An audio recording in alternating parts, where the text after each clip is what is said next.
Welcome again to another Move Early, Move Often chat. I'm Thomas Karakolis. With me, as always, Blake Martin.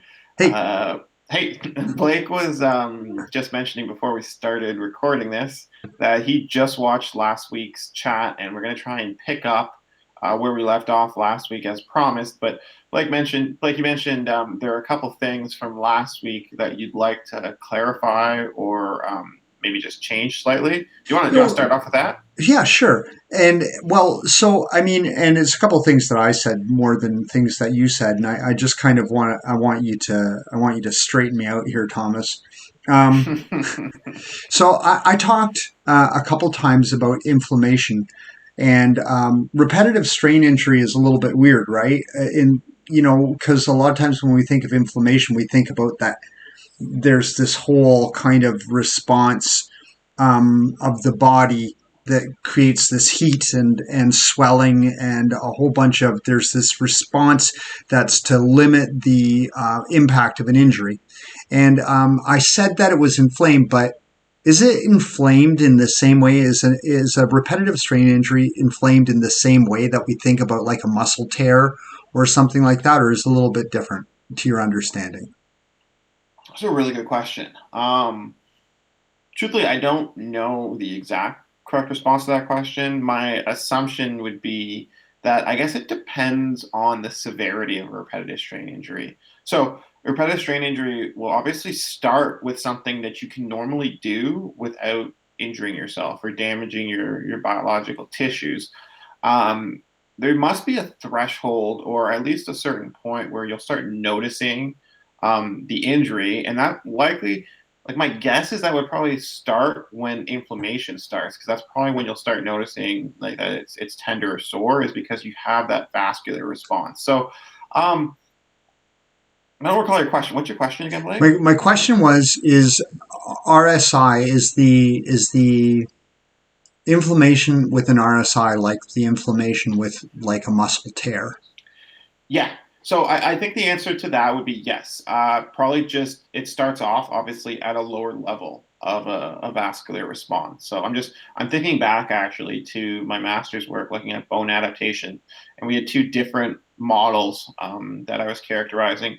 One was a model where there was a lot of woven bone being formed, and the idea was we were kind of causing a stress fracture in the ulna of these mice and rats. And so So that wait, was you're like breaking the elbows of mice and rats? Yeah, to not in so many words, but that's ultimately, wow. yeah. So they were. I want to just clarify that so I don't seem like a horrible person. The animals were anesthetized and Okay. they were provided with analgesics afterwards. Oh, I see. So they clearly knew that their arm essentially was broken because they kind of Yeah. hold it up like this. Uh, But we went through the human or sorry the like animal research ethics committee and stuff like that. yeah. So there was some and there was scientific merit to what we were doing. So Yes. without getting too deep into that, there were different levels of loading protocol. One was obviously like a high level to induce a woven bone response. That's basically when the stress fracture is to a point where you've actually lost like your mechanical stability Right. of the muscle or the bone in Right. this case. So you do have like a really strong vascular response. And then you end up building bone really quickly in like an disorganized woven bone type of formation. Open bone is just like slightly more porous and just disorganized compared to in your long bones, most of your bone is lamellar. So that means it's in layers, very well organized. And Right. so we had protocols where we could actually damage the bone to the point where we wouldn't get that woven bone formation. So there wouldn't be as strong a vascular response either associated. But the bone would remodel, but it would remodel it in such a way that lamellar bone was created. So it would do it in a more like organized, less chaotic sort of way. Right. So I don't know if this directly applies to muscles. Truthfully, I haven't looked that much into the research in this area, but my assumption would be there'd be a similar type of thing with a repetitive strain injury when if it's a muscular tendinous or ligamentous. Um, it probably depends on the degree of the mechanical damage and really depends on like I'm not really sure what actually is the biological sensor to figure out what the damage is, but generally our bodies respond to a lack of like mechanical stability in our tissue. Yeah. So depending on what level of degradation and stability you would have, that's how your vascular response, so your swelling and your tenderness would be, I think it would be graded based Yeah, off of that. and that's true. My one understanding though was that in like in your classic acute response, like where there's like a laceration or a tear to a muscle, that everything kind of happens. You get the release of the histamines, and then you get platelet response and bradykinins and all this crap that flows into the site. But the one big thing that I understood happened in acute injuries that doesn't happen in the more chronic stuff is the presence of the white blood cells. And so these white blood cells come in and they kind of eat all these damaged tissues to get rid of anything that could be infectious or get rid of the damaged tissues. So the absence of the white blood cells does kind of change what happens. And so you talked about this the way the bones were structured. So there's these little guys that come in. I don't need to tell you, but they come in and they form the bone, and they're kind of their whole job is to kind of do this bone formation. The same thing with like ligaments and tendons. There's these guys who come in and they make that connective tissue, Yep. and so there is a difference when the damaged tissues aren't removed in the same way as for the slower healing thing than there is for the quicker healing thing. That the fact that the white what are called macrophages, these white blood cells that come in and eat weird stuff, it's that response is different. So I didn't know if that maybe ended up. I don't want to get too technical here, but I just wondered if that was part of the whole thing, just that slowness. Yeah, that's an interesting comment. So I like that I think happens just normally in our bodies. So you'll have t our tissues, it's called remodeling. That's the Yeah, term yeah, that's used. And so the idea of remodeling is, yeah, exactly. You have some sort of like cellular or response where certain tissues will obviously lay down new, or sorry, certain types of cells will lay down new tissue. So like in yeah, bones, those are called osteoblasts. And yeah, then for bones, the other type of cell is an osteoclast, and they actually resorb part of your bone. So yeah, for muscle tissues, I'll trust you that those are macrophages. So as at a certain point, I think that still has to happen even in a repetitive strain injury because obviously you're going to make more tissue to repair the injury, but I think the remodeling is ultimately always going to happen because our tissues are remodeling throughout our lifespan. That's what makes it, continuously. yeah, that's what makes repetitive strain Yeah, injuries so difficult to predict, prevent, to develop training paradigms and ways of doing it without hurting ourselves because we all kind of do this at different rates.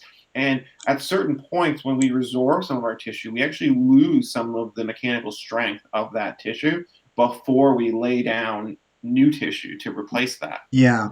So in tendons, they're called fibroblasts. Those Oh, guys, that makes sense, yeah, right? Yeah, because they make the fibers. Um, exactly.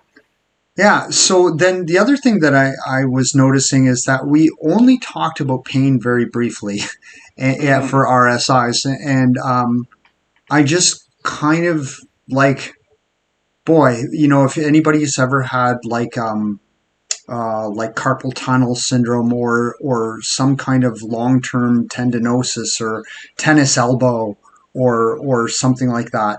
Um, I think that a real big feature of that is pain, right? Mm-hmm. And so there's pain is kind of complicated because the big thing that pain is supposed to do is it's supposed to signal damage, but sometimes the damage is done, like there isn't actually new damage being done.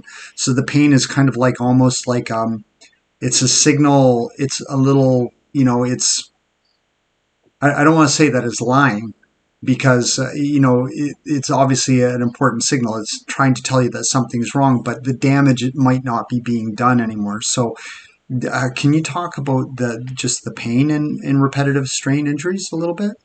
Yeah, so that the pain is a very complex topic and a Yeah, complex thing that we yeah, can't. I'm not sure we're going to be able to unpack no, it, but the one thing that is interesting is yeah, pain is more of an experience rather right, than necessarily just like a biological signaling mechanism, for yeah, example. yeah, So there's obviously like the physiological aspect of pain, right, but there's also the psychological aspect yeah, of pain, and like it's the combination of the two in terms of um, like you're obviously experiencing pain, you don't like it, but then there's two different responses to pain. If you think pain is just an acute type of thing, you're generally able to cope with it a little better because the huge emotional response to pain is if you think it's never going to go away, that's going to become a chronic yeah, type of thing. yeah, So yeah, that's it's super important, especially in repetitive strain injury, because when you that leads to these chronic pain types of situations. And yeah, right, there are times when you can repair the tissue, so that the physiological response can cause the tissue to be repaired, but the pain can still persist, and those are right, really challenging yeah. cases to deal with for sure. Yeah, I'll just before we go on, you said briefly that there's a psychological component to pain, and a thing that I've heard sometimes people say, and you know, um, uh, I don't agree with is that the pain is in your head. It happens in your. It's perceived and processed in your brain, but it's not in your head like it's like imagined. So the psychological component can really turn up the volume on your pain, or it can turn down the volume on your pain, and it is happening in your brain, but it doesn't mean that you're imagining it. No, no, unless well, so if you're having a headache, then your pain's actually in your head. Like that's the cause of your pain is something in your head. But Yeah, I get, I'm pulling your leg right now, Blake. I know, I know. Anyway, so I think part of what we want to get to, we actually only have about 2 or 3 minutes left Oh my today. gosh. So we do want to talk about. So if you're in a situation, especially occupationally, where you're doing a job and you've you've got a repetitive strain injury because of your job. Um, Obviously, the advice that I think Blake would give and I would give the same is stop doing that job if at Yeah, all possible. And that was the when Blake and I were talking about this last week before we started the whole conversation. I was like, oh, that's easy. Just tell them to stop doing the job. But Blake made a really interesting point that I'm ashamed that I didn't consider myself is a lot of people aren't in a position where they can do that. Blake and yeah, I myself, we're pretty privileged in terms of definitely. where we work and a lot of stuff in our lives. So that's kind of the default position that we both go with. But Blake, yeah, what would you do or what would you suggest to somebody? Because I have some ideas, Well, maybe the you'll share first thing first. I do want to come back to is I just want to comment briefly that, yeah, the repetitive strain injury, one of the things that most needs is rest.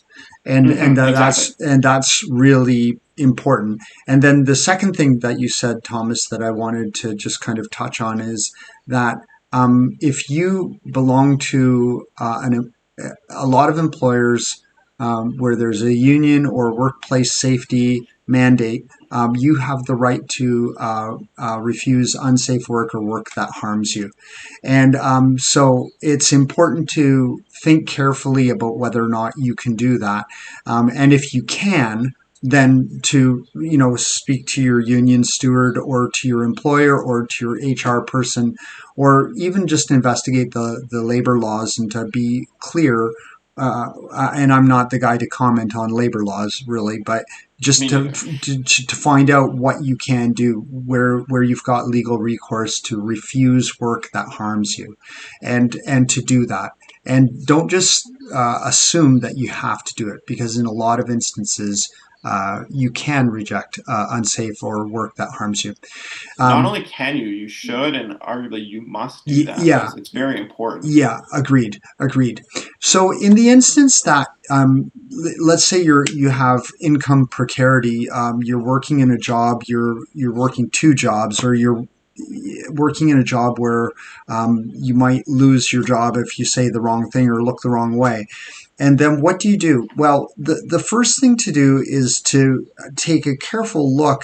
at the conditions that you're working under. So if it's working at a desk or anything like that, see, are there any things that you can do with your posture, just simple adjustments that you can make to alleviate the strain? Can you lift from a different angle, or can you change the way that you're positioned relative to the machine? That will alleviate the stress. And chances are, and if you can do that safely, chances are that if it alleviates the stress for that moment, it might lead to other problems, but at least it can get you out of that strain for a brief period of time. So I would say look for alternatives. Then I would say see if there's a way that you can strengthen that thing. So, for example, if it's your bicep that is feeling weak and you've got a tendonitis, you may have to do some investigating to figure out where it is. And a lot of times, if you are in a position of being in income precarity, you also don't have resources from medical doctors and stuff like that. There's great resources. You say tell where the pain is, and it can tell you what's going on. But um, exercises with eccentric loading, that is on the downward phase of a lift, or like giving into gravity, anything that gives into gravity, those exercises at a low weight can be beneficial, but you really need to check carefully. I'm not recommending that you do these things, but in many instances, these are the sorts of things that are recommended. So it's one of those things you really, if you're stuck though and you have no advice at all, there are reliable sources on the internet as well. There's things, I'm not going to necessarily say WebMD, but there are a lot of universities and different sites that provide excellent resources with respect to repetitive strain injuries. That's so we're a little I'm a little conscious here that we're short on time, so Yeah, we'll try and wrap up quickly. I'll say one last thing and then I'll throw it to you to wrap this one up. But so yeah, you hit on the two big points that you kind of have the option to try and reduce somehow the demands, the mechanical demands on the part of your body that is injured, or you can try and strengthen essentially stuff around that part of the body to increase the capacity of what you can do. I would caution against the latter in terms of, especially if you have an injury. And I think Blake, you told me this before. Anytime I've been sore or injured in any way, the first thing you want to do is before you start strengthening anything is you want to make sure you have sufficient time to rest and yeah, recover, because you don't want to do anything more than you have to do when you're in a pain state. yeah, Um, so the other option is usually the better option, which is the first one, is trying to reduce the mechanical demands, or yeah, the demands on your body. And you hit both of those points. The first thing would be obviously try and change the job somehow if you can, so that yeah, it's not as hard on your body. So this would be if you're in a manufacturing type of place. If you're lifting from the ground, can you try and stack something higher so you don't have to go to the ground to pick something up? yeah, That's just a simple example where you actually change the job. The other one is the same type of principle we use in strength and conditioning training, where we would change the way we perform the task. So you talk about changing your posture when you perform a lift, for example. So there are ways that you can change the biomechanical demands on your body just by moving in different ways and using different movement strategies to do it. yeah. So those are your two really big options, I think. That's it for me. Yeah, I think that's great, Thomas. And I think really focusing on uh, trying to get it to rest and finding ways to rest it are really important. That's probably the most important thing. Your Yeah, body will heal if you give it a chance. It just needs to not be put through the same stress over and over again. So that's really critical. And exactly. yeah, I would focus on that. That was a whirlwind, Thomas. Oh, yeah, that was quick. We got through it though. I think we covered too much, but Again, I don't know what to say. I don't know what to say. It's a big topic. yeah, There's some good resources out there. I'll put in the description. I'll put a couple of resources for things that you can read more about RSIs if you're interested in them, and hopefully contextualize some of the things that we were saying here today. perfect. Yeah. All right, Blake. Okay. Take care. See ya. Bye.